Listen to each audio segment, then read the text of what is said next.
পেছু আসিস না, নাহলে এমন গড়ান দিব না, কোমর তোমার হজড়ান দিব, বুঝলিস? চল যা, আমি বলছি আর শ্বশুর ঘর যাবো নাই, যাবো নাই, যাবো নাই, তুই চলে যা। না যাবো, আমি তোমার সঙ্গে যাব। না দেবো আমি, তোমার তাই দেবো। হ্যাঁ বলে দিচ্ছি, আমার পেছু পেছু আর আসিস না, নাহলে এমন গড়ান দিব না। কি বলছি? ও দাদা, তোর বউ আছে?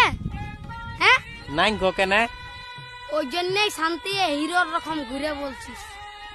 আমাকে দেখ, আমার আলোক কিটিয়া পেছনে পেছনে, আমার পেছনে পেছনে আসছে, বুঝলি? দেখ তো কোথায় যাবে বউটা? তোর পেছনে পেছনে যাবে নাহলে কি আমার পেছনে আসবে? তোর পেছনে পেছনে কেন যাবে? আমার বউ তোর পেছনে পেছনে কেন যাবে? আমার বউ আমার পেছনে যাবে। হ্যাঁ চ চ চ, আমার বউ আমার পেছনে যাবে, চ চ। বিয়া করে লোকটা পাগল হয়ে গেছে। বুঝবিস বিয়া